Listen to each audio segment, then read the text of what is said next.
तो बिहार वो भूमि है जब 2015 में अमित शाह और मोदी अपने सारे प्रयास के बावजूद उनको सफलता नहीं मिली कि भाजपा के लिए इतना आसान नहीं है कि पूरे बिहार को अपने एक मोदी के स्लोगन पर जीत लिया जाए। उपेंद्र कुशवाहा हो, मांझी हो, नीतीश हो, चाहते हैं कि जितने लोगों को साथ में रखें ताकि ये खतरा ना हो कि कहीं 40 में 2, 4, 5 सीट का नुकसान हो। लोकसभा चुनाव की तारीख आज तय होने वाली है, यानी आज दोपहर 3 बजे ये मालूम चल जाएगा कि चुनाव जो है वो किस किस तारीख में कहां होने वाली है। उससे ठीक पहले राजनीतिक सलाहकार प्रशांत किशोर का एक बड़ा बयान आया है।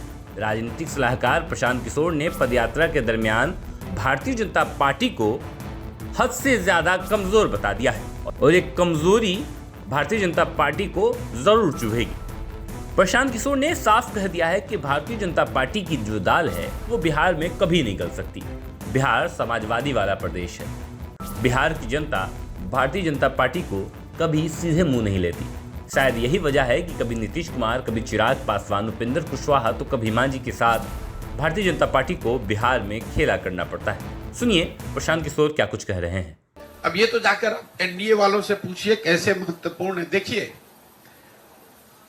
जिस भाजपा को आप लोग इतना ताकतवर समझते हैं, यह देश मान रहा है, अमित शाह, मोदी वगैरह, अगर आप इनको गहराई से, करीब से अगर देखना, जानना, समझना चाहेंगे तो आपको पता चलेगा कि जहां पर इनके खिलाफ लोग या राजनीतिक दल खड़े होकर मजबूती से चुनाव लड़े और इनको हरा दिया, वहां पर कभी इनकी हिम्मत नहीं हुई फिर से खड़ा होकर चुनाव लड़ने की।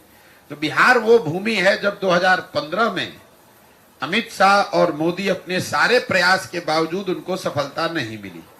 और वो जो डर है, वो इतना बड़ा डर है हारने का। जब आपको ज्यादातर जगह पर आसान जीत मिलती है तो कहीं पर जब आप हार जाते हैं तो आप उससे डरते बहुत ज्यादा। तो कहीं ना कहीं भाजपा को ये डर है, भाजपा की लीडरशिप को, कि बिहार की जो राजनीतिक मैं कहूंगा पृष्ठभूमि है, यहाँ का जो सोशल फैब्रिक है, जो यहाँ समाजवाद की जड़ें हैं, वो इतनी मजबूत हैं या इतनी गहरी हैं कि भाजपा के लिए इतना आसान नहीं है कि पूरे बिहार को अपने एक मोदी के स्लोगन पर जीत लिया जाए। ऐसा उनको लगता है। सच्चाई क्या है ये तो भगवान जाने, लेकिन ऐसा उनको लगता है। इसीलिए वो इस तरह के गठबंधन, जैसे नीतीश कुमार के लिए अभी कुछ महीना पहले आकर यही अमित शाह ने मंच से खड़े होकर कहा कि बिहार की जनता, एक एक आदमी सुन लीजिए, चुनाव से पहले या बाद किसी भी हालत में नीतीश कुमार को वापस नहीं लिया जाएगा। इनके लिए भाजपा के दरवाजे हमेशा के लिए बंद हैं। वही अमित शाह जो इतनी बड़ी बड़ी बात बोलते हैं, ये लोग दावा करते हैं हम 400 सीट जीतेंगे। नीतीश कुमार जैसा आदमी जो कि बिहार में रहने वाला साधारण राजनीतिक समझ रखने वाला आदमी भी जानता है कि नीतीश कुमार के राजनीतिक वजूद बिहार में अब कोई बहुत मजबूत नहीं है। ये उनके राजनीति का अंतिम दौर है। लेकिन अगर वो भी वापस आ रहे हैं तो भाजपा को उसको मानने, स्वीकार करने में कोई दिक्कत नहीं है। तो एक इसकी वजह यह है कि बिहार की राजनीतिक भूमि को भाजपा इतना आसान मानती नहीं है।